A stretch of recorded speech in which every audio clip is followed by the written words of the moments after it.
got a funny story actually, since we're on the NFL. This is what I was telling you earlier, Derrick. So, right, I'm all hyped for the fantasy football season, right? I'm in a bunch of leagues, right? But there's one league I care about the most. I'm friends with the one guy who drafted Saquon Barkley like third overall, right? And I know he's a Raiders fan. So what I did was I drafted Josh Jacobs, right? Uh, Jacobs week 1, balls out, 3 touchdowns. Saquon didn't do that well, so I'm like, yo, I'm gonna try to buy him on the low. He had a great week. Yeah. So I traded Saquon for Josh Jacobs like Thursday night. And then he gets hurt. So I think we should start with the NFL and then go to NBA previews. Hey, yeah, let's do that. Works. Let's do that works. That's perfect. And brother, hey, listen, God.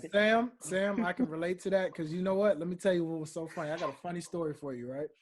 One year in fantasy football, I remember strictly I had Amari Cooper in my fantasy league. This was before he was with Dallas. He was still with Raiders at the time. So he was disappointing the hell out of me. He was because he was not that year. He was disappointing the hell out of me. I was like, what the hell is going on? So no lie, right? So my homeboy JJ, who's in actually one of our leagues now, you know what I'm saying? He's in that league, Derrick, that's super deep where we have no running backs. No players. Whatsoever. No players in general because everybody got everybody. Like, you got nothing but scrubs. It's like slim pickings. So he's in that league, and like, I remember he came to me one day at work, and he's like, hey, bro, I can hook you up because I think I had what I needed in that league. I think I just needed a running back or something because that was when I first started playing, and I didn't realize you need to get a running back first. So I was like kind of weak at running back. I was good everywhere else. And he was like, yo, I'll trade you. And he wanted to trade me I think he traded me Dalvin Cook. That's what he did. I think he traded me Dalvin Cook or something. Or no, I think that's probably how I got him the following year. But like he traded somebody to me for Amari Cooper, and I went through with the trade. The week I did that, Amari Cooper, not even that. They went against somebody, and it was where he balled out. And he had like 44 freaking fantasy points. And I would just so happen to be going right up against the very guy. My guy JJ and me were going head to head. And the trade had already gone through, so he was already on his team that week. And when he balled out, I was so pissed. I got something funny to tell y'all for my fantasy team this week, but I'll wait till we start recording. We got our Miami Heat representation too, so we good. Uh-oh. What's good, Charles? What's good, Charles? My God. Hey, you came right at the perfect time, brother. We stalled just enough for you, my guy. Now we got 2 Celtics against 1 Heat. I tried to get my cousin to join you, but he had a gig, so he couldn't. I'll fight for the Heat. All right, so we got 2. I did pick them. 2 for the Celtics. Okay, cool. You did pick the Heat, yeah. All right, well, let's start with football. Let's do it. Let's do it. All right, intro. We're not recording. We live? Yeah, we live, baby. We've been recording. I know we've been recording. I know. I do that on purpose for dramatic purposes. Y'all, hey, hello. How y'all doing? All right. Ladies and gentlemen, boys and girls, what's going on? You are on the sideline, guys, with the sideline guys.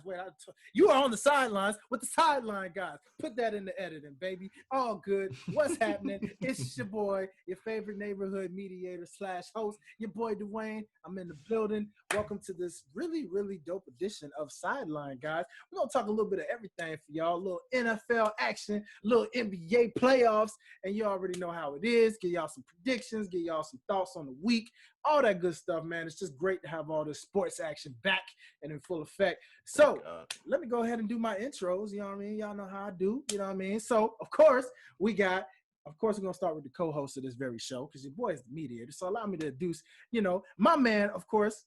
Let's do it an OG because we got one host that's kind of out. So we got an original host that's kind of stepped in. You know what I'm saying? So let's go ahead and start with a, regular, y'all already know. My man, he is the Skip Bayless resident 2.0 diabolical hater. You know what I'm saying? He is as you know, your resident Florida Gator, Chomp Chomp. He is your former Carolina Panther. Now, because he is a Cam fan, he is also a we don't mention Patriot. that. Remember, we don't mention you know that. What I'm saying? We don't mention that, but he is a Patriot to the T. He is also your resident neighborhood James Harden fan / Houston Rocket.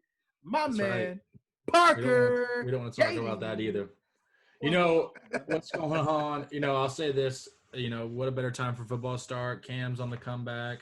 So, my boy James let me down, but I got Cam to rely on now for a little bit. We'll see. And we are definitely going to talk about that one, my good sir. Don't hold your horses. No worries. We're going to get right to that. Before we get to that, allow me to introduce my other, OG co-host. Like I said, y'all know him from the original Sideline guys already. And like I said, he's the hardest working man in showbiz. This man pops in, pops out, pops back in, shows the face. He told y'all he was going to come back in and out. So you didn't really see the last of him like you thought. Nonetheless, this is my boy, as you know. He is your Celtic pride wearing, Eagle flying, as you already know. He is your anti-Dallas Cowboy, your anti-New York Knick. He is the one, the only, Derrick Myers. What's up, sir? What's good? Thanks for having me back on. Hey, thanks for coming and joining us, my friend. And so, of course, now that we got the co-hosts that go at it, these both, y'all remember Who Wants to Be a Millionaire? You remember when you say, hey, you want to dial up a reference, you know what I'm saying? Well, that's kind of what it's like today on the Sideline, guys, because my two co-hosts actually dialed in some guest references to come represent their corner and, be in their corner on tonight. So starting over here in the blue corner, you know what I'm saying? I guess we could really say the green corner. We just gonna do it like that. The green corner, we already got my man. He is also a resident Celtic green pride wearing, you know what I'm saying? My boy, Sam. How you doing, sir? He's an Eagles fan as well. I am an Eagles fan so as he's well. an Eagle flyer? Oh, so this is perfect. We can put the same. I guess I'm going to have to play devil's advocate. Oh, wow. He's an Eagles fan. He's a bigger Eagles fan. Derrick ain't got no ink. I mean, come on. I don't have any tattoos yet. I don't either. I actually have a Celtics tattoo on my back too. So. Oh, Derrick! He's got you beat, bro. Done. It's done, people. It's done. Yeah. It's okay. And you said Nick hating. I don't think Celtics fans hate the Knicks. I think we hate the Sixers most, only because right now they think it's a rivalry more than we do. So they're just annoying. So. I get that. Can't forget those Lakers, you know what I'm saying? But we'll get around to that real soon, with this NBA preview talk a little later. Nonetheless, before we get started on this show, we got one more guest right here on Parker's Corner. As you already know, this man is your resident. Actually, if you're familiar with Pastor Ox, you might have actually seen this man already join us before on Pastor Ox. So if you haven't checked that out, that's another show that, shout out to Miss Janine, myself and Janine host. And we had this man on Pastor Ox. Now we got him right here talking sports right here with us on the Sideline, guys. And he happens to be in the resident corner of my man Parker representing that 305 Miami. Four-time champions, which I know Celtics fans are going to say, four? That's it? That's cute. Let us know when you get to the double digits. This guy. Nonetheless, my man, Charlie G, what's going on, brother? How you doing, sir? What's going on? I'm doing good, man. I'm excited about this Eastern Conference Finals. I'm ready to get to the ship this year. Everybody been doubting us the whole year. Now, I just mentioned to people, listen, man. Listen, we got all the pieces you need. We got all the experience. We got the length, the athleticism. What is not to like? Come on, man. I think we got this. So I like your roster. I actually like your roster. A couple of former Celtics. You're talking too much about the championship. You gotta wait. You gotta worry about tomorrow first. One game at a time. You're looking way too far ahead. Fellas, hold on, fellas. Wait. Save that action. Wait, we are just getting started. We ain't going there just yet. But I like that energy. Y'all keep that right. That's it. Nonetheless, Parker, Derrick, are you fellas ready? Yes, sir. I'm ready. Yes, Y'all sir. ready?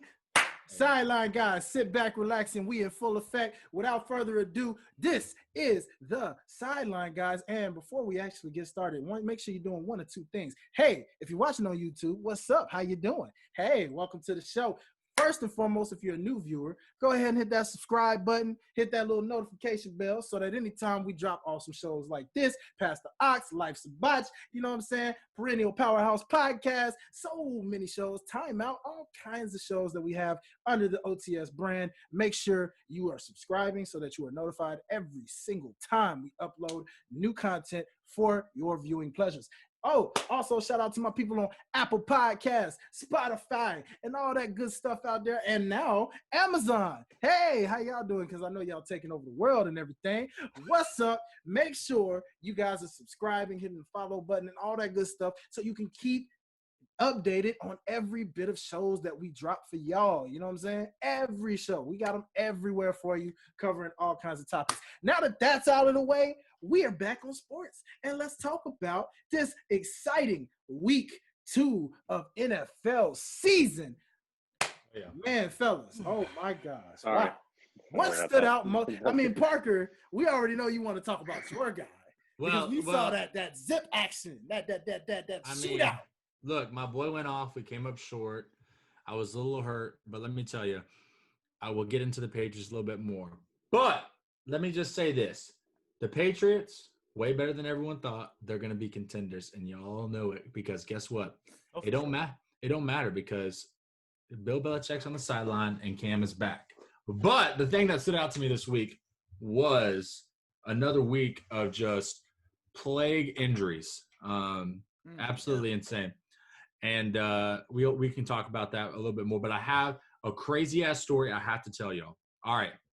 I'm in a fantasy league. I've won this fantasy league. It's me and all my buddies. We all take it real serious. It's a 10-team league. It's not a keeper league. We just redraft every year. So I've won it the past 2 out of 3 years. Yeah, because I'm a fucking baller. And this week, last week I came back and won. It was cool and all. This week, I was down 80 points. I was down 160 to 80.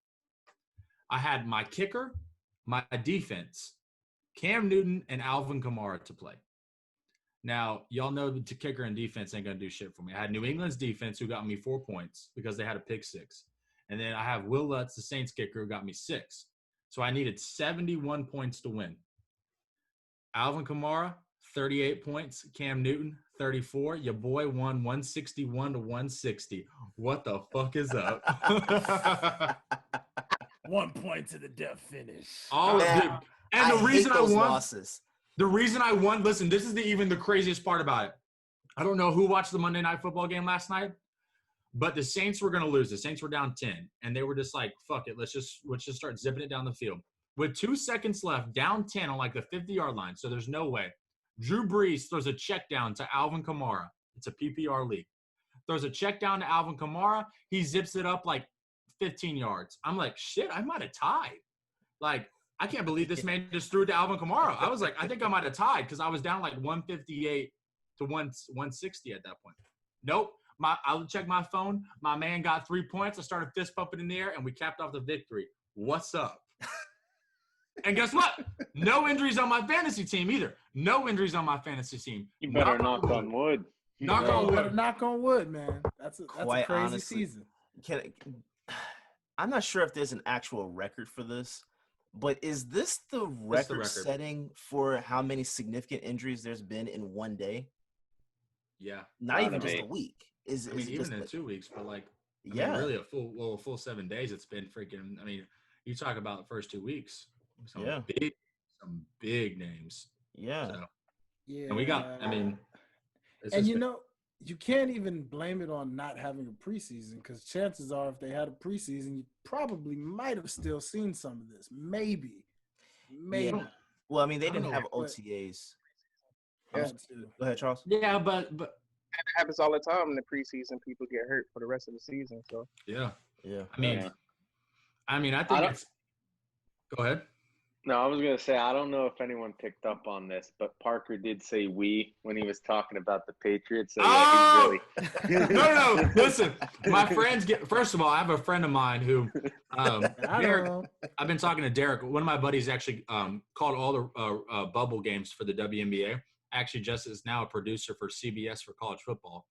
But he was over last night on Sunday giving me shit because he was like, dude, he's like, first of all, I hate when people call like when it's their teams and they say we, because he's like, you're not on the field playing. You say they, but you can give them support. Like that. And I'm like, just let me be me. Like, fuck off. And then when I started doing for the Patriots, he's like, you've been a Patriots fan for like 2 months. Shut the hell up. I'm like, bro, let me live, okay? It's we. I honestly can't help but to say we. I can't. Respect that. I respect that perspective. I just can't help but to say no, I don't respect that perspective. You know why? In here, in this heart, I'm so emotionally attached. I'm we, bro. You don't even know. I stay up at night. I can't even sleep after these games, staying until 3 or 4 o'clock, just running through the plays. Like, I think if Cam Newton bounced it out, then I think we would have scored a touchdown. And, if we would have done this better or this better, that's what I stay up at 4 o'clock thinking. So it's we, Sammy. It's we. 12th man for a reason. That's what they always say. But they weren't even there. 12th man. Yeah, the audio sound piping through the whatever. Exactly. Oh, man. So speaking of these injuries, I'm glad you brought that up, Parker. So what I want to present to you guys is just asking, I mean, do you think this is going to be a trend as the rest of this season continues on? Do you think we'll see more of this? Do you think this will slow down? Do you think it's just a bad case of bad luck for certain teams and players? Or what is this resembling to you guys right now? I would say I know I run one of my fantasy leagues and I specifically made a point to expand the roster size because I thought that, there's a lot less preparation. Like Derrick was saying, there's no OTAs. So, and even if that's the case, players should be working out on their own, whatever. But, the whole time, I don't even think anyone thought there was going to be a season until like mid-August. So these players, sure, they're working out, but they're probably not working out to get into game shape. They're just working out to stay fit. So, yeah, so like I was saying, I made a point to expand the roster size because I thought something like this could happen. Granted, I didn't think it was going to be on this scale where a lot of key players were going to go down so quick. But, I mean, I can't say I'm shocked either. I'll say, and the thing is like I don't like the OTA and the thing as far as like they're professional athletes, they're in shape, but it's different. I played football and in college for a little bit and played football throughout my life, and I know it's on a different scale, of course. But I'm saying like there's just a difference between even in practice or with your own teammates, from going doing your practices and getting hit where you're just kind of getting wrapped up to where you just automatically guys are at your head, and that like pre-season kind of gives you that, like those guys who you get a feel for the hits, but you're not getting obliterated. But no, like it's week 1. Guys are coming for everything they can. It doesn't matter. So, I think it's just a combination of bad luck and as well as I don't think it necessarily has to do as much as far as, not having as many pre-games. I mean, if you're a professional athlete, especially like Saquon and these guys, like you should be in shape to withstand. Like you should have been training, which I'm sure they have. But a hit in the NFL, especially, it just when guys are coming at you, it's just different. And especially if you've been off of that, and not had any type of contact for forever long, because in practice, you think they're hitting Saquon, you think they're bringing him to the ground? No. Coach is like, leave him. Don't touch him. Touch him with 2 hands and back off. Yeah. So just stuff like that. Yeah. I found it. Oh, I'm sorry. Go ahead, Charles. Go ahead, Charles. Yeah, I think in regards to, I make some good points in regards to like people just starting, but I think preparation it could be a real reason for some of these things because so when you got people that's moving to new teams, haven't been with the teams too long, they got to learn the playbooks, they got to learn the signals and things of that nature as well. So I think personally, like, it's going to take some time for those particular, players to get back to speed, and that could cause for injury because you're not in the right spot, or even, we still got COVID out here, so that's going to be, a major impact as well because if one or two people on the team gets it and they can't play for a couple weeks, that's a whole nother dynamic to the season. Yeah. Yeah. And guys could, and for all we know, got these guys that are getting injured, they might have been preparing themselves for the offseason, but let's say for some reason they got COVID, right? They're not able to go at the level they were supposed to go at for a 2 whole weeks. And when you don't even know you're going to have a season, and then they say you're going to have a season, and then you just jump into it week 1, and you've taken 2 weeks off of training because you got COVID, like 2 weeks of training, like, I mean, especially for guys, like I know it's a little bit different for women, like, but like I know when I first start, like when I'm off for a little bit and I put on some weight and I go hard for it for 2 weeks, you can drop 10 pounds like that. I mean, and that's, I mean, I'm not sure they're gaining, adding weight, doing this, that, and the other, but that makes a huge difference. Yeah. So, Yeah. you know, who knows? And who knows how many guys had COVID? I mean, Saquon could have had COVID and been on for 14 days, and it was, his knees weren't as strong as they needed to be. So that's a weird thing to even think about. Yeah. His knees, like. Yeah, because his those his legs are like legendary, indestructible. Yeah. Yeah. I don't know. I am wondering about turf. Like that's one thing that I think that all these injuries are going to start bringing that conversation up again, especially when you have so many injuries in that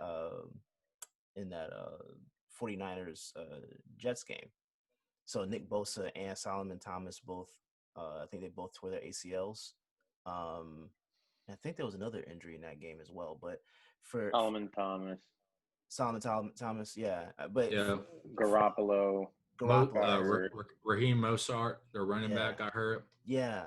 So like that's the thing I'm more so thinking about, like, does this come back to the turf argument? And if it does, what is the thing to be done to? Turf sucks. I can tell you. I hated playing on turf. And breaking news, by the way, if you're a fantasy player, I just put in a waiver to pick up Devontae Freeman going to the Giants. Go pick him up, boys. Yeah. But yeah. But no, turf does suck. Turf sucks. Turf's the worst. I hated playing on turf. And like being in the South, like playing football in the South, I didn't have that problem. But like when I played in college, it was turf, and I hated it. And I played in a couple high schools that had turf, and it's just you can't dig into it as much. When it starts to rain, it's definitely slick. I mean, not that they had that problem this weekend, but like, you know, with the humidity and stuff, who knows? I mean, I've always hated turf. So I mean, even just for turf burn. Rid of it. Yeah. I mean, I've never been, but like but you can't, like in some of these stadiums, and they're going to be resodding every weekend. I mean, not that they don't have the money for it, but like, I mean, the Bills just returfed their whole field. And like in Buffalo, how are you going to, like, your grass is going to die every week. Like, especially now with an extended season, and we're going to be playing in freaking the dead ass winter. Like, like there's just, I don't know any other way around it. Better cleats, more I really don't know. Yeah. So. Well, the one thing I would say to that, though, is if I'm not mistaken, the game was in Chicago, right? So that field is actually grass. So I wouldn't. Well, I'm talking about, I think specifically 49ers, because that was turf, I believe, right? I think so. Yeah. I mean, I know people were talking about turf, but I thought that game was in New York. No. Well, the New York, funny story about that. I have a buddy that works for the Giants, and I went on the field a couple years ago. He got me on the field when the Eagles played the Giants, and this was after the game, right? So I thought it'd be fun to like run a 40-yard dash, like try to outrace my friend. He kicked my butt, but whatever. And I actually noticed there were parts of the field that the turf was actually like, you know, kind of coming up. The 49ers was in New York. 49ers played in New York. Okay. Oh, I was talking about – wait, so they played the Jets, was it? Yeah, but the Jets and the Giants are the same stadium. Well, there you go. Yeah, same stadium. So I'm just saying, I mean, I've witnessed firsthand that turf is like not the most stable. Anyone that runs on turf knows. Like, try to – like, you can't dig – like – even especially like, I mean, I think the best thing to do is like when you're raining because you can really see it. Like run on grass when it's raining versus running on turf. I'm telling you, you You'll will slip. no momentum. You slip like crazy. It's Yeah. you might as well like don't even try making cuts because you're sliding or you're Right. tearing something. You're going with it or you're tearing something. That's right. And the weather was really bad up north this past week. Yeah. So I mean, I don't know. I mean, I hate turf. I wish it was gone, but you know, it's not going to be. But it is. I mean, that's the thing. It's cheaper to upkeep. They're not going to get rid of it, so it's just like you better just learn to play on it. You know. I'm telling you, man. Well, it's definitely the argument of the week for sure. What are we gonna do about turf? Can you do anything about turf? But you know who would be good on turf though? Cam Newton, baby, because he'd be good on everything. My boy, Well, they do play on turf though, so there you go. That's right. That's right. In Foxborough, my boy's built different. Okay, built different. I know we lost. Look, and Jonathan's on here. Like, we. Bro, Jonathan's gonna be like, oh, well, we're 2-0. Shut the hell up, Jonathan. You played the Jets and the Dolphins. I don't want to hear shit from you. I know you're not on here, but if you're listening, shut the hell up. We played a dominant Seahawks team with Russell Wilson. Literally, Russell Wilson had arguably the best night of his career, and we had a chance to win that bitch. So all I'm saying is, and when are you ever going to see New England when are you ever going to see New England's defense ever do that again? We're not. We get better as the season goes on. Yeah, we get better as the season goes on. We love it. Acting like you were a fan for so long. I love it. I've been a fan in here. I've always rooted for the Patriots. I respect Bill Belichick and his dynasty. Okay. You know what? You throw a little Cam in there, it's over. It's over for you. Over. My boy, look, and here's the thing. When have y'all ever seen Cam Newton throw the ball like that? My boy was throwing darts. He did look better than MVP Cam in that moment. As far as throwing, yes. Yeah. 100%. Yeah. Like, my man, that's what they were talking about, how they worked on him squaring up his shoulder and not getting off his back foot and this, that, and the other. What's that? He's definitely gets coaching right now. Oh, yeah. I mean, I love Ron Rivera, but that man, when you go and play for Bill Belichick and Josh McDaniels, like, it's money. And Cam is – I just love him. And you know, what's what you gonna say? Dude, I just love him, bro. Do you think that after what we've seen so far, he's going to end up staying? Because I know when we spoke at the beginning, like before the season started, I almost said preseason, but before the season started, we talked about that, and I think you and I both said it's very possible that they're not going to keep him because they're so high on Stidham. So I think they keep him. Stidham's trash. How do you okay, but here's the deal, Derrick. Here's the deal though. Here's my thing. If he continues to play this way, how do you not keep him? That's what I was wondering too. Like my thing is like, and the thing too is I guarantee you, he even said something about today. He like Cam Newton was like, look, he's like, it wasn't going to play and try to one up Tom Brady. It wasn't going to play in New England. That's a historic franchise. He's like, it was when I looked over on the sidelines, I saw Bill Belichick. And he said, at this point in my career, I don't give a crap about the money. He's like, I made plenty of money. I'll make plenty of money. And so I think it's a match made in heaven as far. And Cam Newton was like, Bill Belichick reminds me of my dad, this, that, and the other. Cam will. I mean, I don't think he'll take the minimum. And I don't think Bill Belichick will. I think Bill Belichick will pay him decently. But like, Cam's going to be underpaid for what he's worth because teams are going to offer him more money. Teams are going to offer him a fuck ton of money after the season's over because everyone feels like an absolute dumbass for not giving him money. And they should, because I never understood the argument that he was washed up. There's no team in the league right now. There's no team in the league right now that shouldn't have signed Cam Newton. Seriously. Unless they have a quarterback. No. Even if you have a quarterback, why wouldn't you sign Cam Newton? I don't think it was that. I just think teams just didn't want to jump the gun on him because he's Cam Newton. Cam Newton comes with it's a show with Cam Newton. It's you get headlines, you get the pregame, you get all these different aspects, and then once that team dynamic is like you're in a losing state, now it looks even worse. So I think that's what it was versus because clearly he was hurt last year, and clearly he still has a lot left in the tank. It's not like he had 3-4 bad seasons. So I think he would have. Yeah. I mean, he would have had more offers without COVID because people would have done a physical and been like, all right, come and join my team ASAP. But I mean, like, I don't even know how you just don't even watch his workout videos and you're like, what the fuck? Like, I want this man right now. But like, even as a backup, like, it's not even a risk. And he took the vet minimum. Yeah. He's getting paid like $1 million this year. So my thing is I think he stays in New England. Right. Like, if you were to ask me right now, I don't even think there's besides, like, it's perfect for New England. It's perfect for him. Like, I don't care.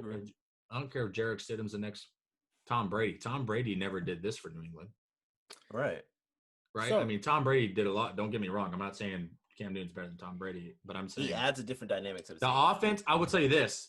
I've watched a lot of New England games over my fucking lifetime. We all have. This offense looks the most explosive it's ever looked. It was ever. How do you think they would have done if they had AB with Cam there? Oh man, I would love to see that locker room. Too many personalities. But I feel That's like a lot of personalities. It's a lot of personalities, but I feel like AB and Cam would actually mesh probably well together because I feel like Cam would kind of be like, "Yo, come on." But I think he'd be able to calm him down for real. I would have loved. I was really hoping last week when those rumors came out about OBJ and those rumors came out about Allen Robinson. I was begging them to go after Allen Robinson. Just why not? But I mean, there was a lot of. I mean, in defense to Jonathan, congrats, Jonathan Allen. He had a good game too. But like when you throw it 60 fucking times and you play the Jets and the Dolphins, let me see some real defense, okay? And then, I mean, don't think I'm gonna let it slide. I got two Eagle boys here next to me. I'm not gonna talk about the record, but look, it's time. Let's see what. Let's discuss it. What do you want to talk about? Hold on. Before we get to that particular subject, I'm going to make this note while we're on the subject of Cam still.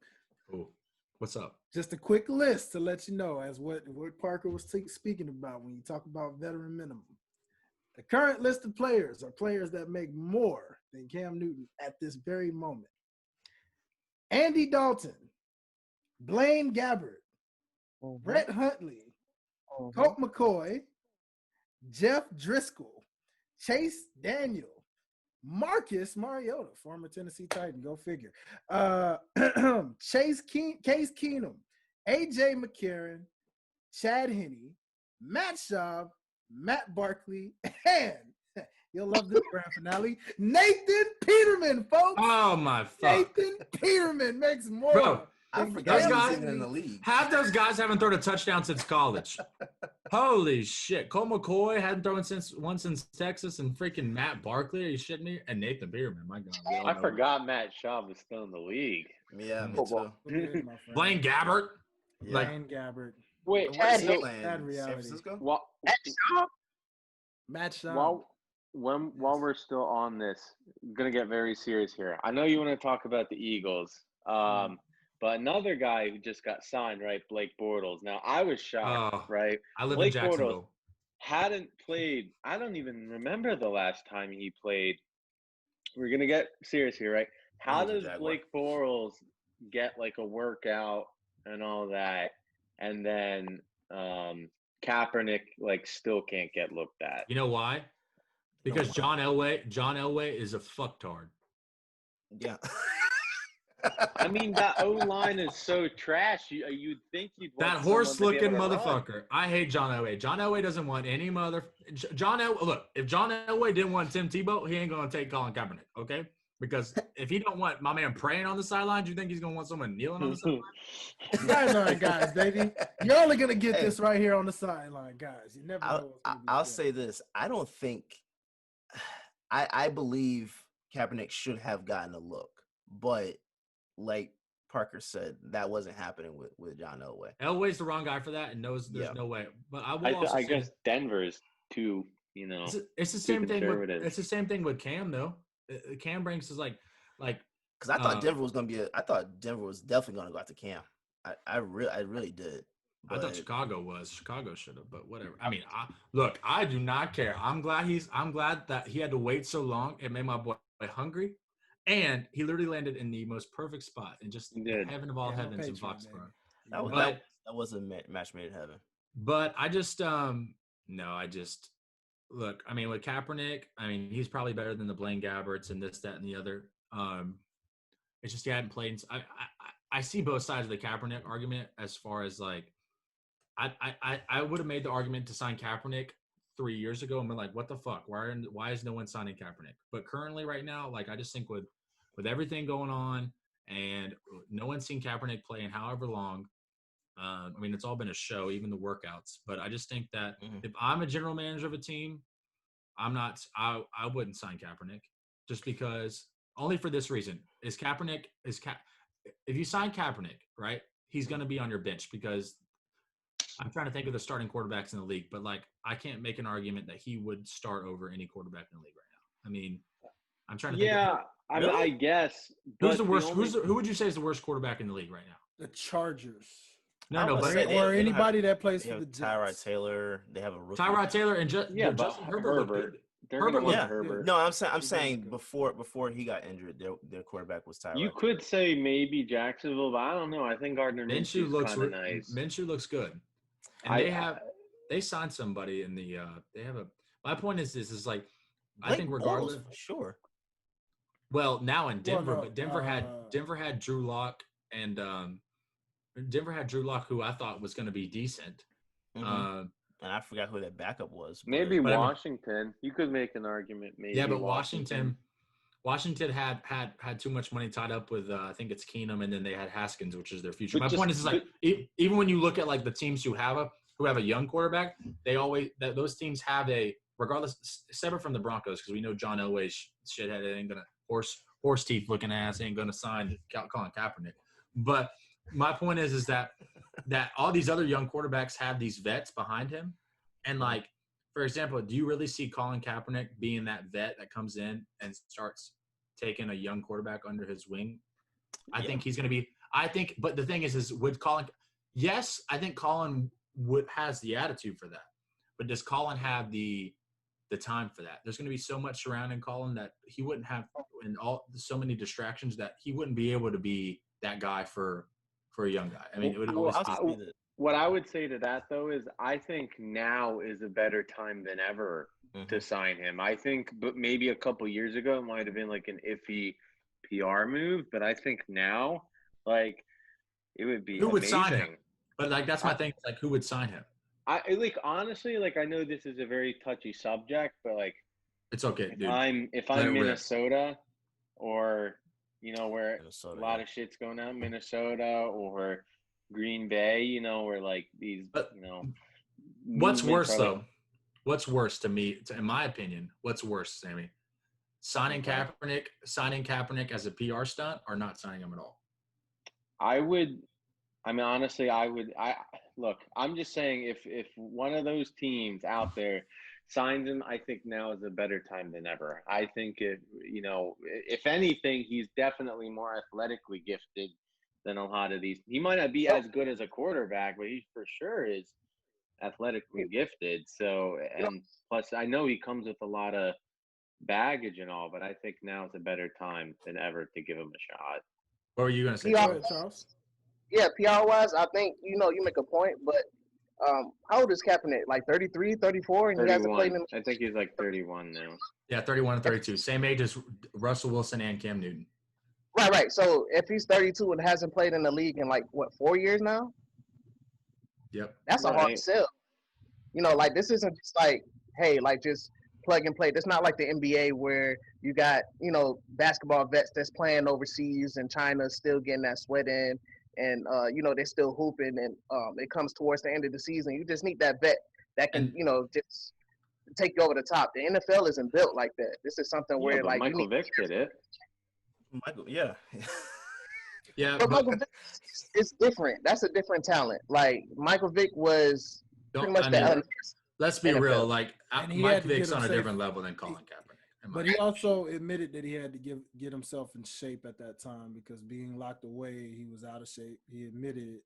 That's true. He looked bad his first couple of attempts, and then he was literally told, "Hey man, you don't look like Vic," and it inspired him to go get back into Vic's shape, and then that's when he looked like Vic and started playing like Vic. So here's my points with Colin though. You got you got, first of all, I haven't played in 4 years. Number one. Number two, I just don't think like the league currently. I feel like you saw it with Jameis Winston and Cam Newton. All these, like a lot of teams already have their quarterback situation figured out. And then number three, like a coach, especially like NFL coaches, all they want to talk about is football, right? So when you go to a press conference, that press conference is gonna all the questions, probably 75% of them, 80% of them, 90% of them. Especially the first couple of weeks when you sign Colin Kaepernick, is going to be strictly Colin Kaepernick questions. What coach wants to deal with that? They want to focus on winning. They want to focus on X and O's. And then I don't see. Also, who does that benefit? Because at the end of the day, think about it this way: it doesn't even benefit Kaepernick to be on an NFL roster. Because let's say Kaepernick goes on the NFL roster, right? And let's say he sucks, right? Or he's not doing well. Dude, everyone's going to come out of the woodworks being like, this is why you don't get signed, blah, blah, blah, blah, blah. You should have never signed him, this, that, and the other. And even if he comes out, I mean, let's be honest. Colin Kaepernick's not going to come out and tear it up. I mean, I think we could all agree on that. I think he could. Not right now. Yeah, that's my point. Yeah, but come on. If Nathan Peterman has a job, then. Oh, I know, but Nathan Peterman doesn't but think, for example, what I don't know. What team is he even on? Raiders. I don't even know. Raiders. Okay. Well, think about it. Is John Gruden going to a press conference? Is John Gruden going? First of all, John Gruden only wants to talk X's and O's. You think John Gruden's going into a press conference and wants to answer questions about Colin Kaepernick for 30, 45 minutes? Nathan Peterman doesn't make those questions. Yeah, I think like Sami said, this is definitely probably the best time PR wise, socially, socially for sure. Socially for sure. I understand what you're saying, Parker. I get it. It might. I don't know what team would do it, and it might not benefit Cap at this point anyway. Well, but think about this though. Does Cap think about this? There's not as much media presence, right, at these, and there's a lot more. So, like, maybe this is the right season to bring him on where there isn't a lot of media availability. Well, that's what I'm saying. I agree. I definitely agree with that. This might actually be just the right moment, but I don't even. I think he would be great as a backup right now.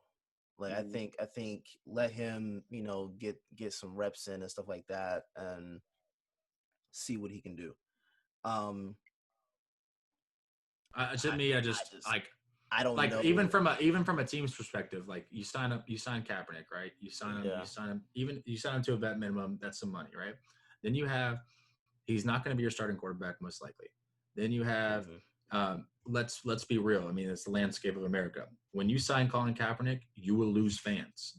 That's just how it's going to go. For sure. But jersey sales are going to go up.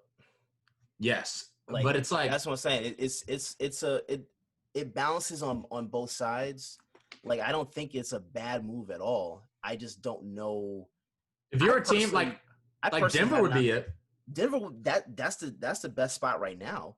That's the only spot that would make sense. That would have made sense, yeah. Right now, I don't see Kaepernick. But John Elway won't. I don't see him coming back. Kaepernick will not be. I will say it now. Colin Kaepernick will never be an NFL quarterback. I don't even know if he has a desire to do it. To be completely honest, I don't think he does. I think he's kind of over it. I think he still has that love for the game, but I don't know if. And he knows it would be a PR stunt too, and I don't think he's about that. Yeah. So. Personally, they just need to go ahead.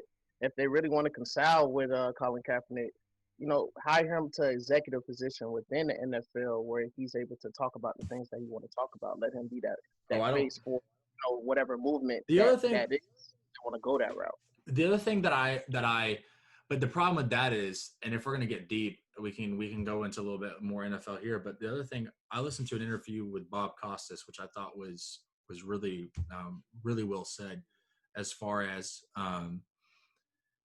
like Colin Kaepernick. I think what he stands for in his heart is with good intentions, but I don't necessarily think he comes about it the best way sometimes.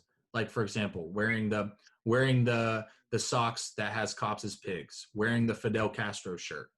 There's a couple other examples. Like Bob Costas was saying, he's like, look, I support the Black Lives Matter movement. I support what he's doing for kneeling down for the national anthem as far as police brutality and inequality in this country. However, if you're going to be a spokesperson for the NFL, and if you want people to take you seriously, don't be wearing a dictator on your T-shirt. You know what I mean? So Maybe, it's like, I mean, I think there were a couple of questionable moves at that point in time. I don't think that would be the same thing that would happen if he came back now, right? well, no, I think he'd be more polished, but I don't think he wants to be polished. I don't think you really think Colin Kaepernick wants to sit in a boardroom and talk about, let's do this. No, Like he's going to be. Colin Kaepernick doesn't want to work with the NFL. Colin Kaepernick wants to work with LeBron James, Jay-Z, those type of guys who have a big platform and it doesn't have to be polished. He can say what he wants to say. He can do what he wants to do, but he also has the power and the money to make change. He's not going to work with NFL execs or owners, and the owners don't want to work with him anyway. If you ever think Colin Kaepernick's going to step in a room with NFL owners, well, let me ask you this: now that The Rock purchased the XFL, I think that'd be great for him. What are the possibilities we could see him come in that league? Like, because that'll start up maybe around March, I think.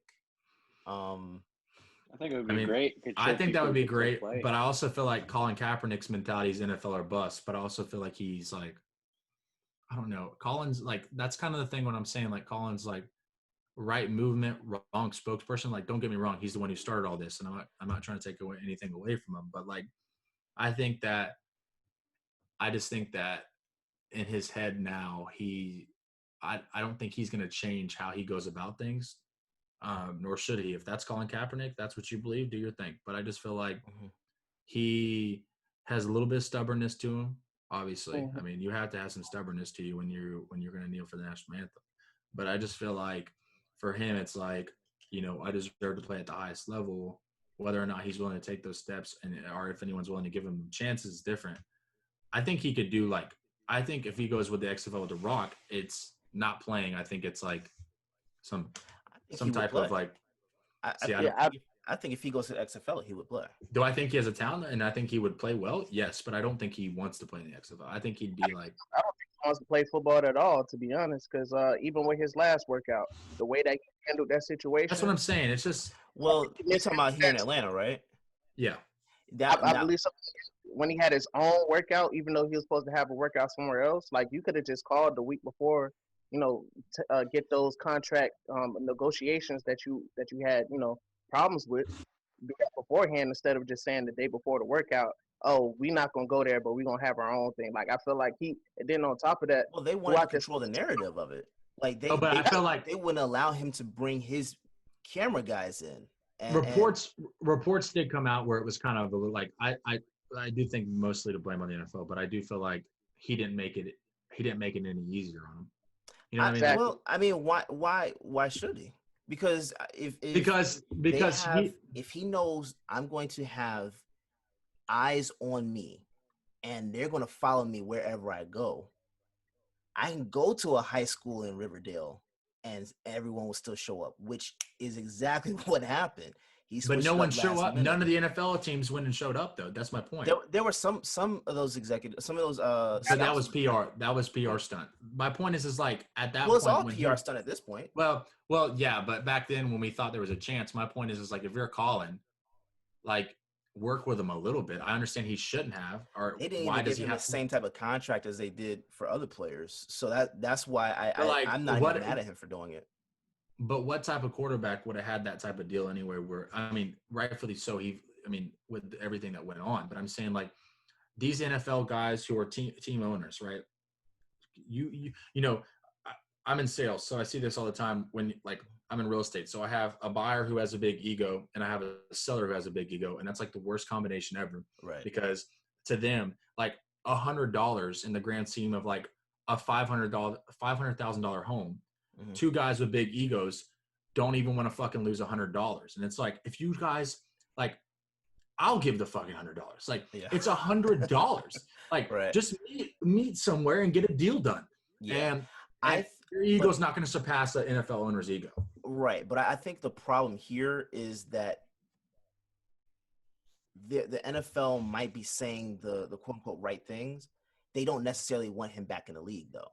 No, I don't think the NFL Right. wants him So back in the league. if they don't want him back, and Kaepernick feels that they necessarily don't want him back, I'm not going to make anything easy for you in terms of how you can control my narrative. I'm not that wouldn't work. So I understand why he did that, why he switched the workout. To be honest, it's all a crock of shit. It is. And I'm talking from NFL to Nike to all of it. I hate. Well, Nike plays both sides of the fence. That's correct. That's what I'm saying. It's all a crock. It's all a crock of shit. It's all a crock of shit. I'm like, we could argue about Colin Kaepernick all night long, but at the end of the day is this: Colin Kaepernick. Yes, it was unfair for what happened to him from the beginning. But now it's all a crock of shit. Let's let him do his thing. The NFL is going to go on and do their thing, and it is what it is. But I agree with but to go back to Sami's point, yes, Sami, I agree with you. Colin Kaepernick is more talented and should have a chance. Just basically, purely, like if you were to just take Colin Kaepernick without all the social shit and all that other stuff, and you just put him in a room with all these other quarterbacks, yes, he's better than them. So I see what you're saying. For sure. Speaking of unfair and more talented, that allows me to transition to our next point of the segment in the sideline, guys. Fellas, we have two residential Eagles fans in the building on today. So it is a question among questions.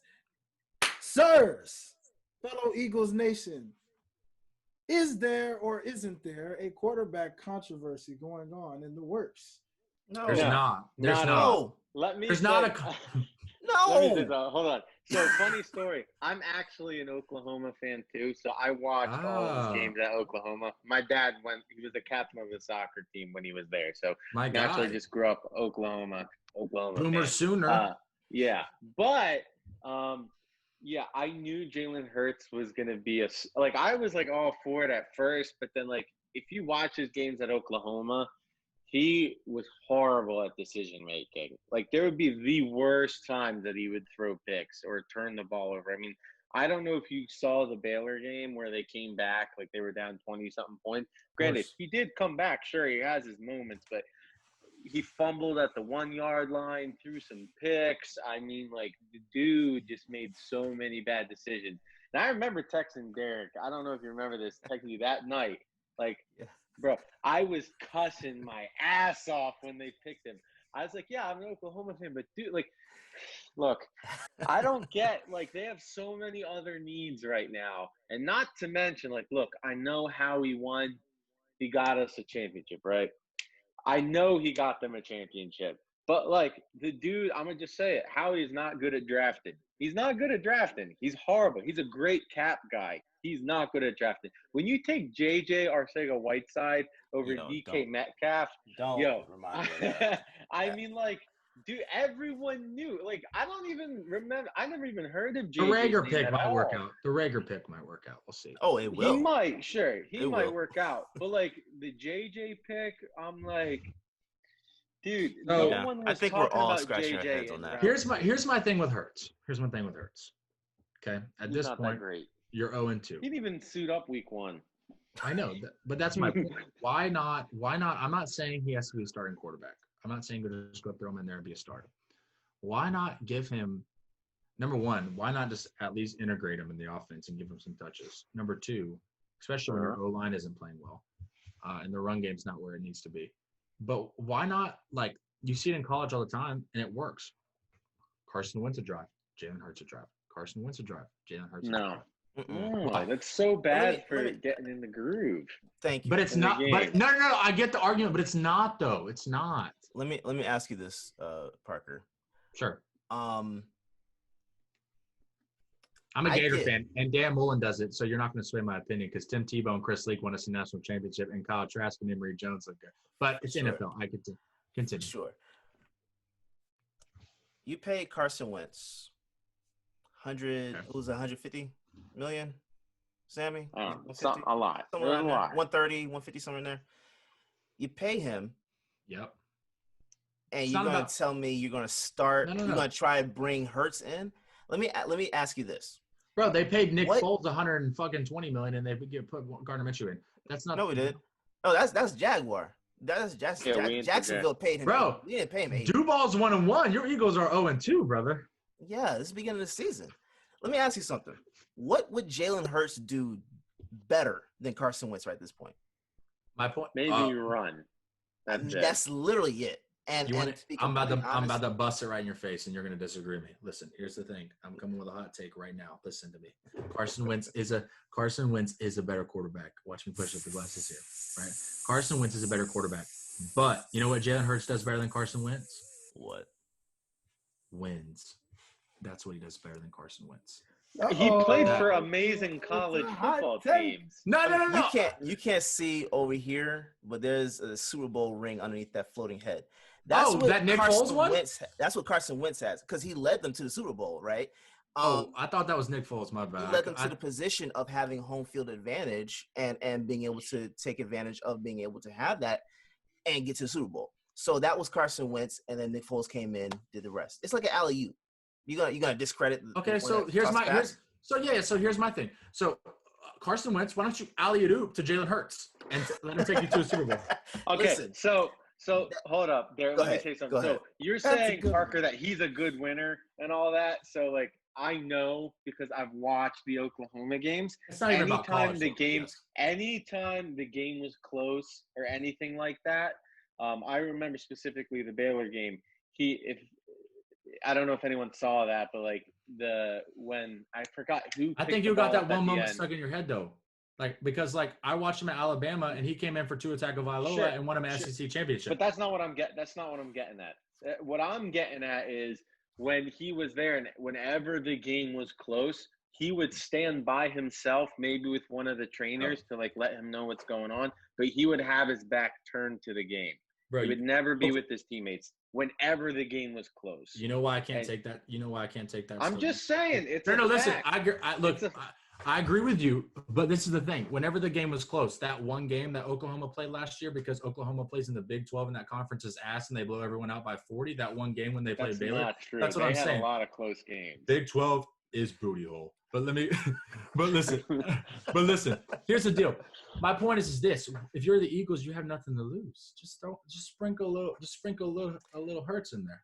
If we're talking about the Eagles being 6-10, right? If we're talking about that type of season, you're on your way. No, not even. I still wouldn't bench Wentz.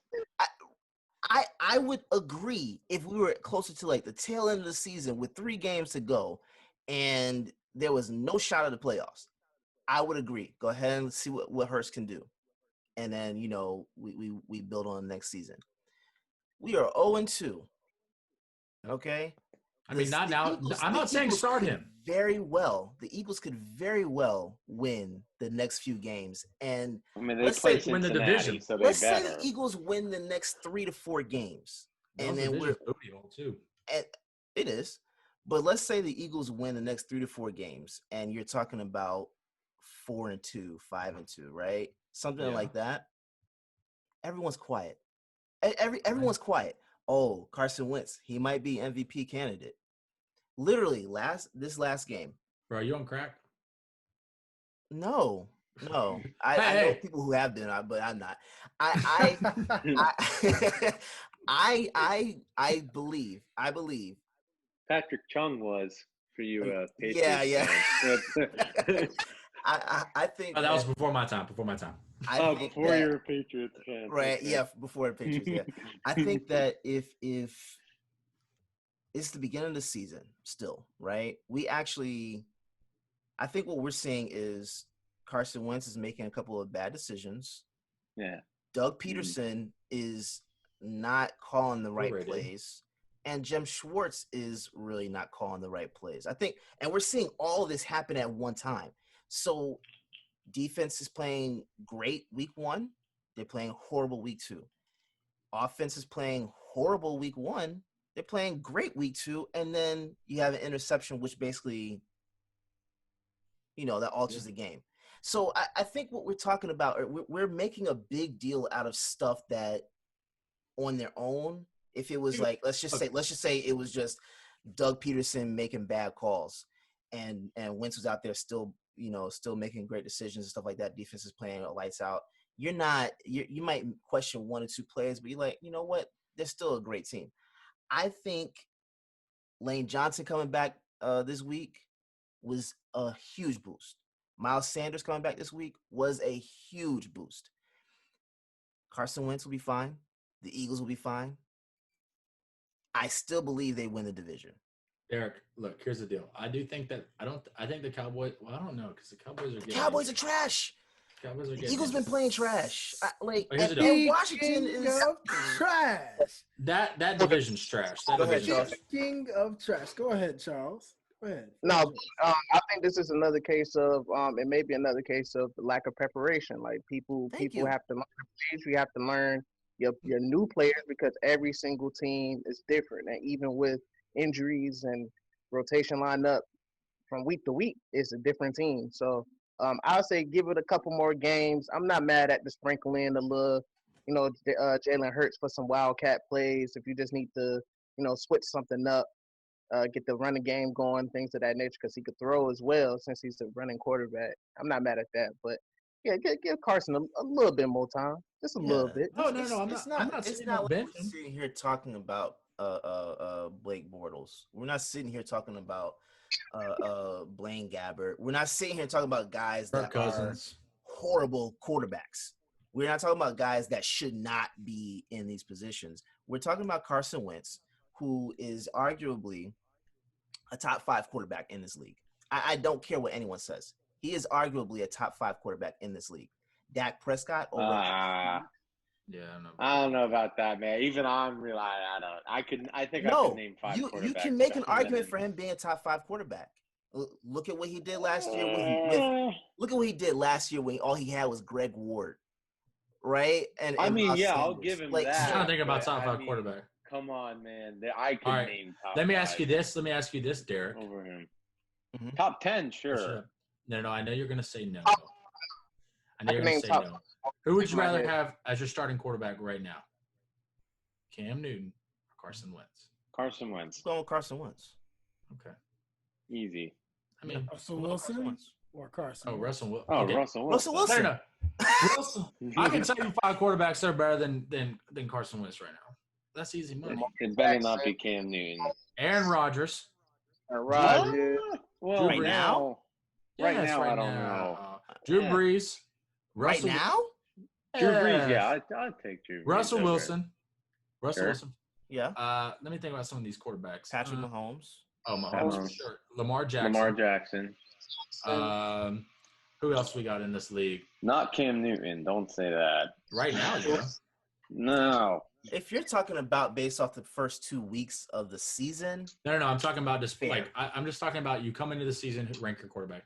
I wouldn't have put Carson Wentz in my top 5. I said arguably. I didn't say he's definitively. I could say he's like tier 7. Like I'm putting him above. He's like top okay, 10. like Top I think Matt Ryan's better than Carson Wentz. How? How? I do think. How? I think Matt Ryan is better than Carson Wentz. How? Don't get me wrong. Are you talking in terms of statistics, sir? No. I'm just talking about. Deshaun Watson's better than Carson Wentz. How? Honestly, I don't know about that. I'm about to fuck you up right here. You're about to get so mad. You're so mad at me. Watson? But I'd rather have Dak Prescott on my team than Carson Wentz. Actually, so I'm looking at the teams now. I think Derrick has a point. You might be able to give – maybe. You could make an argument. Carson's like 6 or 7 for me. Carson's 6 or 7. Sure. Speaking. I could see that. Speaking, while we're on this subject of quarterbacks and everybody and making their cases, fellas, we've seen possibly, is it the worst epic collapse or was it the best comeback? Fellas, you decide we talked about Tom Brady? On what we got to see within this week 2 of epic proportions, because we have 2 Eagles fans who are 0-2 currently in the division, yet they witnessed something that, is it a win or is it a loss for you? Can you really ask? What can you tell? I don't know, fellas. What would you have rather seen as of this past week? Would you have rather seen that epic collapse not happen? Or were you actually happy for the comeback? Fellas, what do you feel right now? They're Well, Eagles fans, bro. Anytime They want Dallas to I'm lose. happy. Sure. But that's also an indictment on the Falcons, because when Yeah, it's both. you have the opportunity to dive on the ball Charles over here. and you sit and you literally do this. You literally watch the football go right by That you. reminds me of Cam Newton in the Super Bowl. No, this is worse than that. The only reason Way why that worse. might not be is because they had a Super Bowl. Too soon, asshole. But you literally watch the ball go by and allow them to take it. You allow them to take the game. That was dumb as hell. Let me tell y'all a quick story, right? Go ahead, Charles. So this is my first time cutting on the NFL game to watch my Falcons since the Super Bowl. I've seen them come play here and there, but I haven't really been tuning into watching the NFL just because all the mess that's been going on. I just That one. Just interested. So I decided this year, all right, let me tap on in. It's a new season. Things are changing things or whatever. So the first game I watched, it's literally the same game I was watching in the Super Bowl. I'm heartbroken. I'm at a point where the Falcons are a bad team, so. They're not, though. They're not a bad team. They just don't know how They have talent. They're poorly coached. Yeah, I don't know how. Continue your statement, Charles. Continue. As I'm watching this game, I'm on Facebook. Look. We about to do it again. It's about to happen. It's about to go down. When I see this man literally watch this ball on an onside kick, run past him so somebody else can get it before he does. To be fair, though, it is the rule. Like it's the rule that the Cowboys can't touch it. The Falcons can touch it. No, not exactly. No. The Falcons can't touch it until it passes 10 yards. I thought. No, that's only the kick team, the kickoff team. Are we sure about that? Yeah. Because they can touch it. They can't touch it until the other people touch it. Because that's the rule. If the receiving team touches it before the 10 yards, then you can hop on it. But it was 2 or 3 players that had the opportunity to hop on this ball. And I want to say the game was lost before then because I feel like something goofy was going to happen anyway. Yeah, I mean, you shouldn't let them come back from fucking down whatever they were. I mean, you were up 20-0. I mean, and that was first quarter. Things happened, but at halftime it was like 20-9. Yeah, they still had a commanding lead. You can't blame it on the onside kick. It was a great kick. Let's be real. But to be fair, so I'm specifically knowing that Charles here, unfortunately, happens to rep the Falcons. I have to ask you, sir, is this the moment? Because this is now the second worst collapse in Falcons history.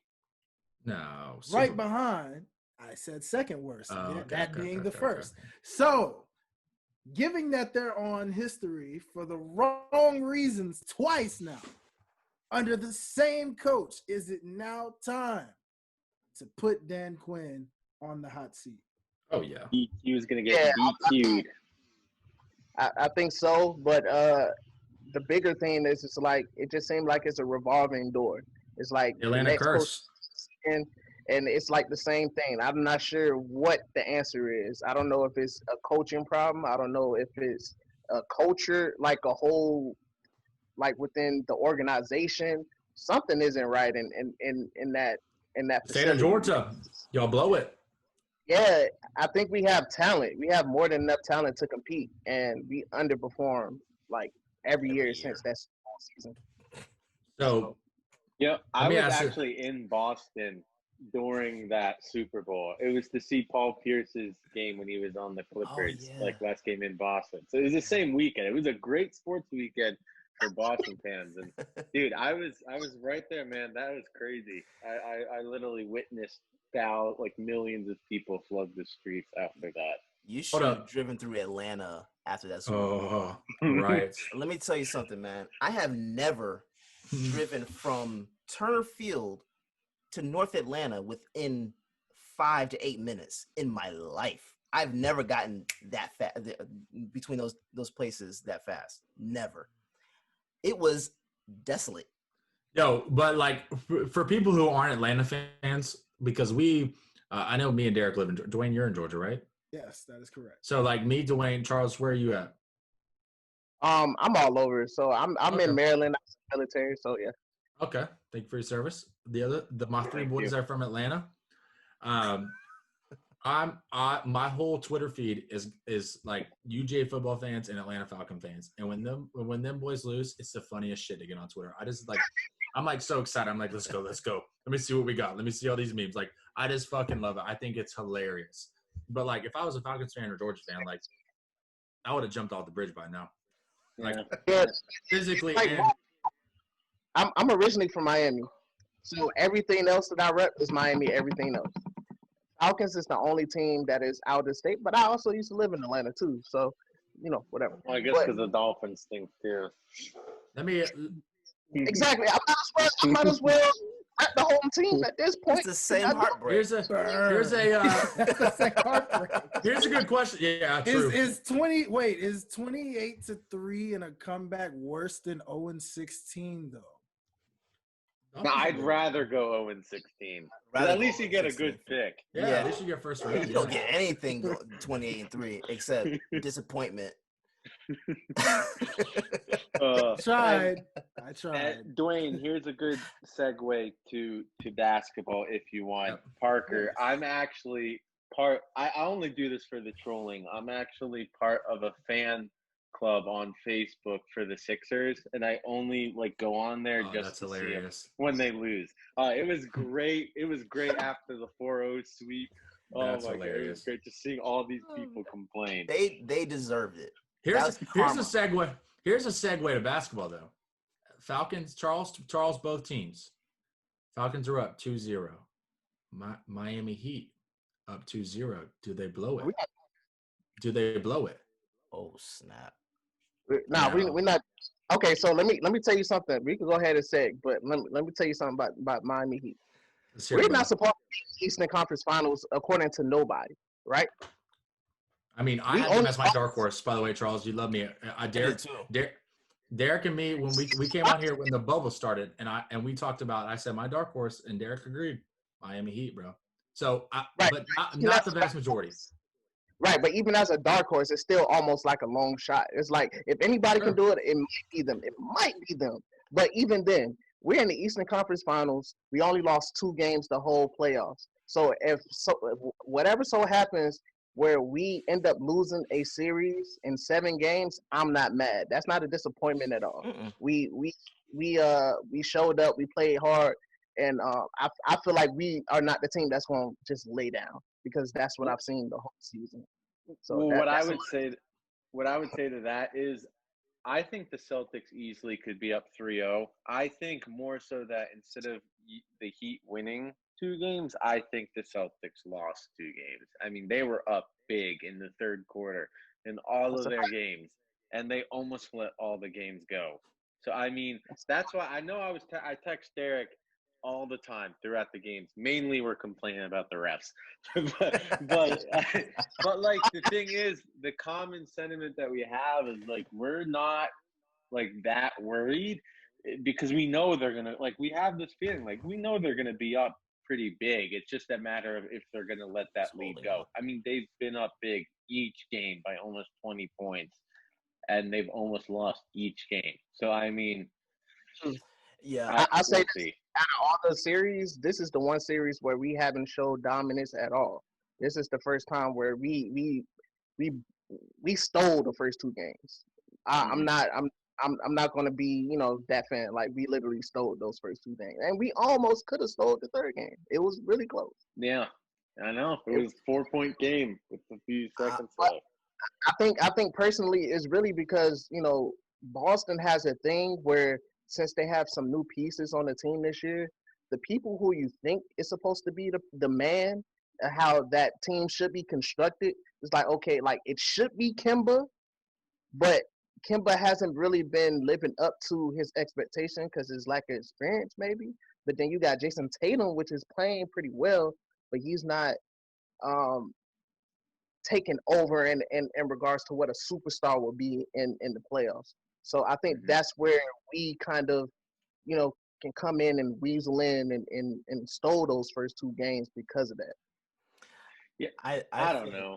I think Tatum's the best player in that series for sure. But the only matchup I'm worried about, like across the board, is Adebayo. I don't think the Celtics have an answer for him. I mean, although I will say, when they put out their best five lineup with Smart, Hayward, Tatum, Brown, and Kemba, I did like Jalen on Adebayo. Granted, like they did sub him out pretty quick after that because I guess the Celtics were too quick or whatever it was, and maybe he was tired. But like, granted, like they don't have the size with that lineup, but Adebayo is like really quick for bigs, right? Like if you see he has a like fake dribble handoff and then he'll drive to the basket, but Jalen was able to stay with it. So I don't know. I guess that's their best answer for him. But I don't know. Adebayo is the only one that scares me. I'll tell you this. Yeah, go ahead, Derrick. Okay. I don't want to hear from this day on. I don't want to hear anyone else slander Gordon Hayward. That's it. Slander's over. You can't say anything else about Gordon Hayward. Gordon Hayward sucks. I'm kidding. I mean, no, I'm playing. His ability to even I know he's not 100% right now, but even with what he is right now, the ability to direct that offense the way he did the other night, it for some reason it just sparks this energy between Tatum and Brown. And Kemba goes lights off too. I don't know what it is about Hayward being on that floor outside of his ability to and we were talking, Sami and I were talking about this the other night, his ability to attack the zone. Like, he actually stands in the middle. That's what you do against the 2-3 zone. They weren't doing that at all the first two games. And they're still not doing it as well as they could, but it was improvements in that third game, exposing those little pockets. Yeah, and they're not settling for shots. Like the first quarter, granted, we were I think game one we scored more, but the efficiency is what I was looking at. They were not settling. They were driving and they were going. They drove into the lane primarily the entire time. And I love that. That's what you do. That's what you do. You don't need to stand on the perimeter. Every time I see all five guys standing on the perimeter, it pisses me the hell off because it makes no sense for all five guys to stand on the perimeter when you have gaps in the lane. It makes no sense. At max, 3 guys should be out there. Max. You don't need all 5 guys out there. And to see them actually space the floor properly, have great pace on both ends of the floor. I picked Boston winning this series in 6 or 7. I'm staying with that prediction. They need to go 1-0 tomorrow. That's 1-0 tomorrow, yeah, for sure. I'm taking it one game at a time. But my prediction has been, and I will stick with it, it will be Boston winning the Eastern Conference Finals going into the finals. That's just how that's been my prediction the entire season. That's the motto of losers. One game at a time. One game at a time. Losers don't have 17 championships. Bro, I could have won 17 championships against those boys back in the day. Come on. But I'll say this about the Heat and the Celtics. The Heat hasn't really played a really good game yet. So yeah, but is that a credit to the Celtics? It could be, but I think personally we missed a lot of threes that we normally make. Crowder. Who normally makes those though? Because my thing with the Heat is, and I'm playing devil's advocate here because I don't really give a damn. I just want a good series. Is my thing with the Heat is that they've been fortunate enough to have in these series and the way they've dominated is because for some fucking reason, some role players, and actually not some, all the role players step up and jack up a three. Duncan Robinson makes 6 threes. Tyler Hero's crossing boys up and freaking yamming it in their face or just fucking drilling right in their eyes. My point is like, all right, is that clock run up? Because, you know, I don't know how good these guys are yet. I mean, Tyler Hero and Duncan Robinson are still young, but at that point, it's like, did the Heat get lucky? Or is it like, and that clock's run out? Or is it they're playing bad? Because for me, it's like, I was telling Derrick, and the reason I had the Heat is because it's like, I just feel like nothing stops them. Like, you have 9, they're going 9 guys deep, and all 9 guys are producing at the level they need to produce, and their expectations actually producing more than the expectations. So my point is like, has that clock run out, or is it just they're having a bad game? That's what, and you can't tell from one game. You can't tell from one game. That's a good assessment. But just me being somebody who watches every single Heat game, it was a point in the season in January before we made the trade, before we moved around a couple pieces, where we were number 2 in the East, and we were playing really well. Where all of those players were playing at the same pace of what they are now. It took us a little while to get those pieces together once we traded Justice Winslow and James Johnson and things of that nature. When we got the Jay Crowders and and those other players. So when we got back to the bubble, it gave us a little playing field because everybody had to kind of adjust again. So we ended up hitting more shots, and we started getting back to what we normally play. So if we have so many players that can make threes, Olynyk hasn't been hitting any shots yet.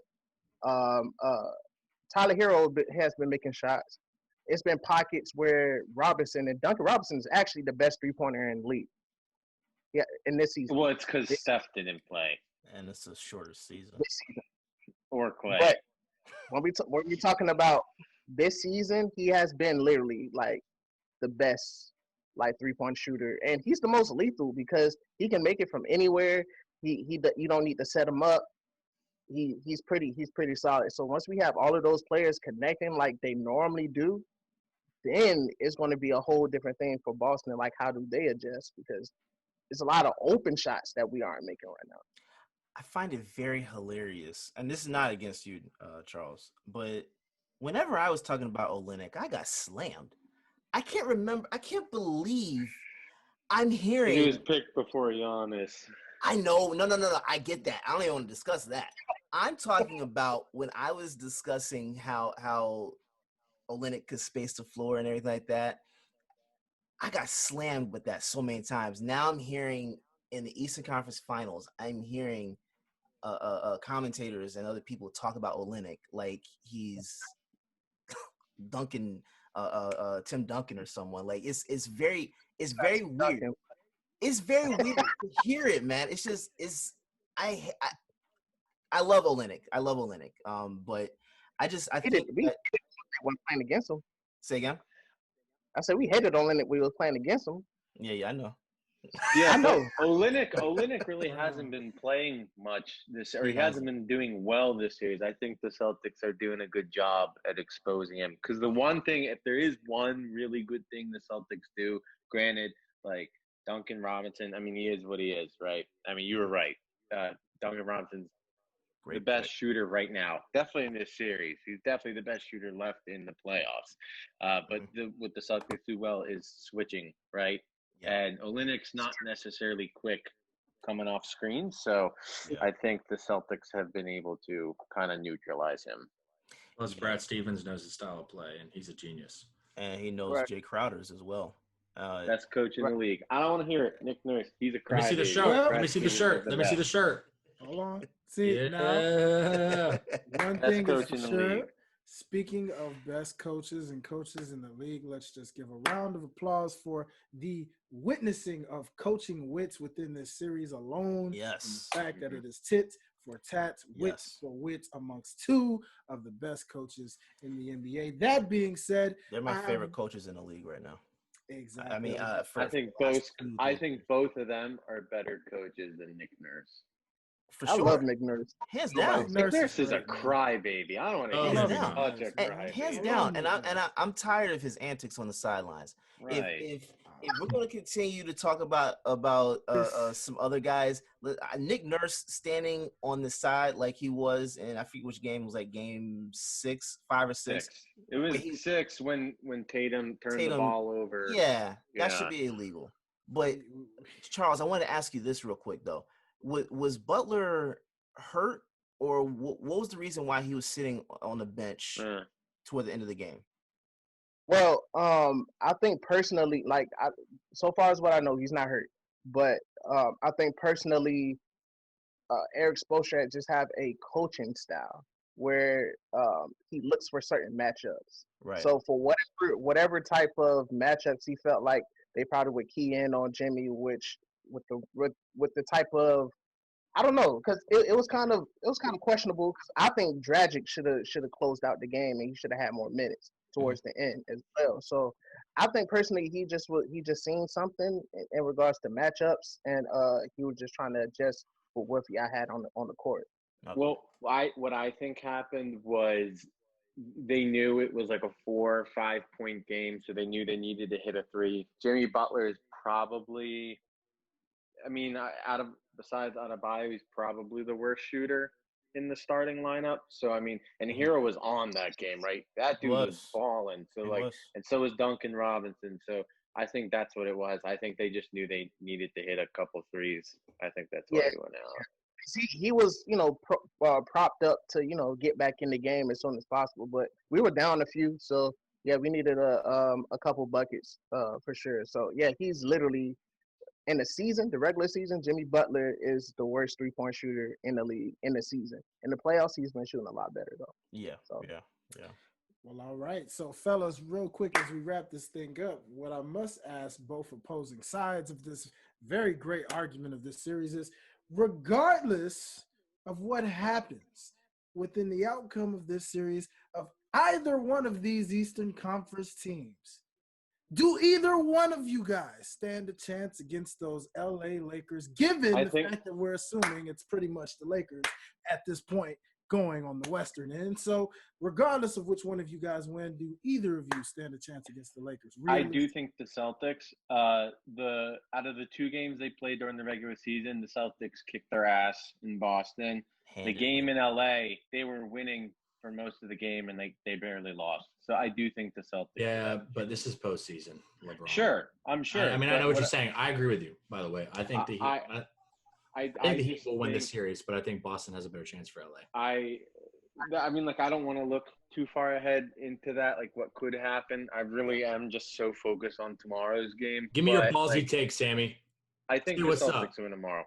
I think the Celtics win tomorrow. I think the Celtics win in 7. I think it's going to go the distance. I do think that the Celtics pose a lot more matchup problems, though, if a potential matchup with the Lakers. Then the Lakers, I get it. They have the 2 best players in the series, and you can't just, forget that. But, outside of those 2 players, the Celtics just have Frank so Vogel much versus more Brad depth. Stevens.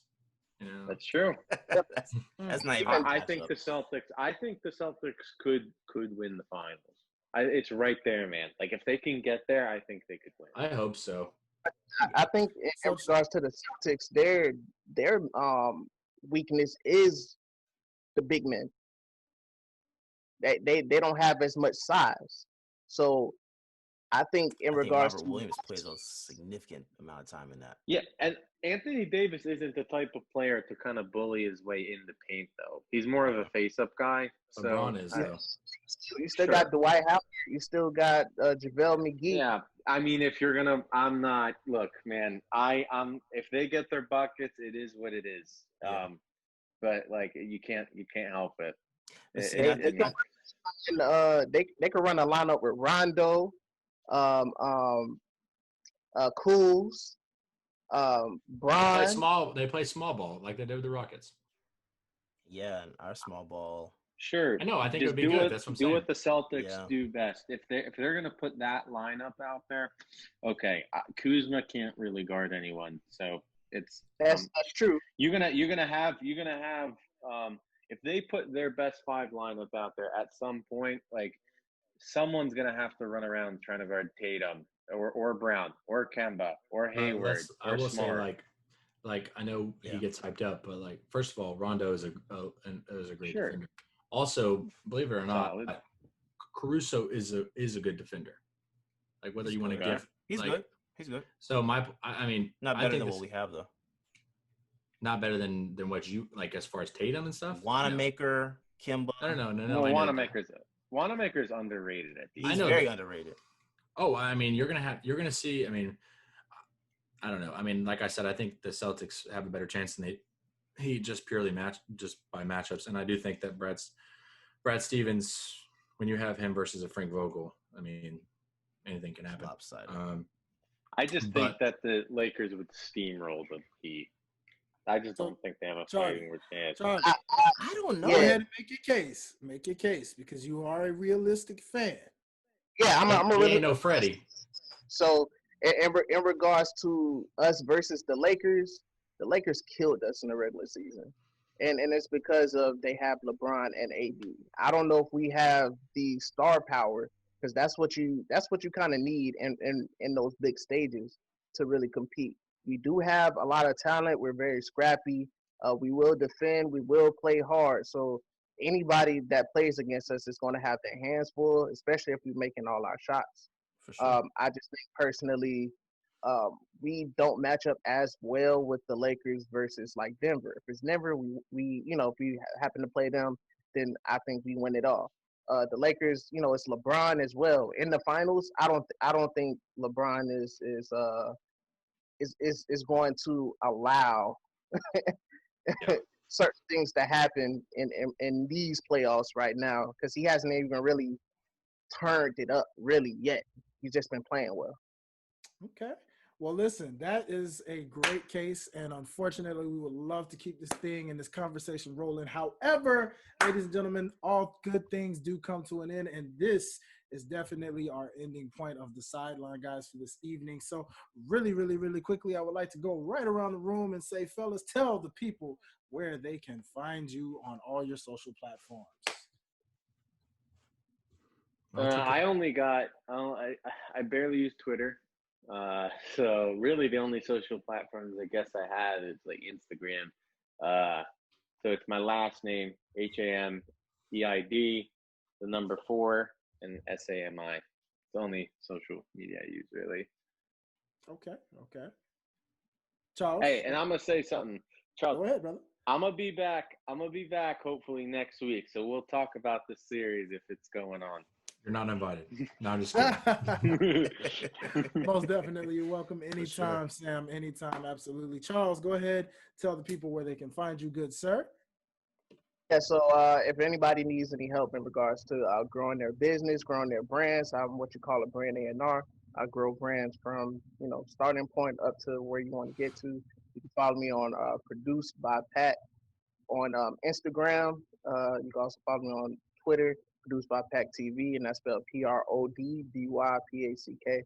And I appreciate you guys having me on. It was pretty fun talking to everybody. So yeah. Until next time, sure.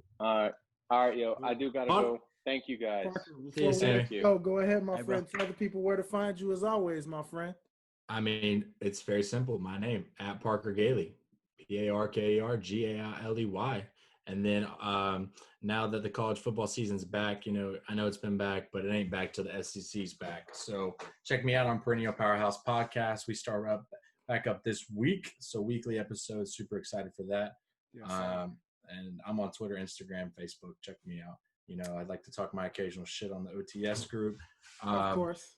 And let me just say this, end it. Charles, rocking the hell out them glasses, bro. Appreciate you, man. And you got edged up too. I mean, damn, making us look bad here. Yeah, man. There you go. I might have to go see my barber. Get me right. I mean, damn. And of course, that leaves Brother Derrick, as we know Parker's got to go. So, Brother Derrick, real quick, go ahead and tell the people where they can find you, sir. Yes, sir. Derrick_OTS is a black way to spell it. DERRICK. And also at OTS Guys. That's Facebook, Twitter, Instagram. Follow us on OTS on YouTube. Subscribe to the channel. We have a couple of YouTube-based shows that are coming out really soon that you definitely want to check out, especially if you want to hear debates. So definitely subscribe and be on the lookout. Yes, sir. And as you know, all things, man, follow your boy on Instagram at Dwayne Dickey Jr. on the host page. If you like music and like a good artist, follow your boy on his artist page at Highlight Life, HILITE Life, both on Instagram and Twitter as well. And of course, check out all things OTS. You already know, www.otsguys.com. Shout out to the people on Six Families Radio who have been listening with us and rocking with us. We appreciate you guys, as always, for checking us out and everything we put out for you guys and everybody listening. So until next time, this is the Sideline, guys, and it is officially time to hit the sidelines. Peace.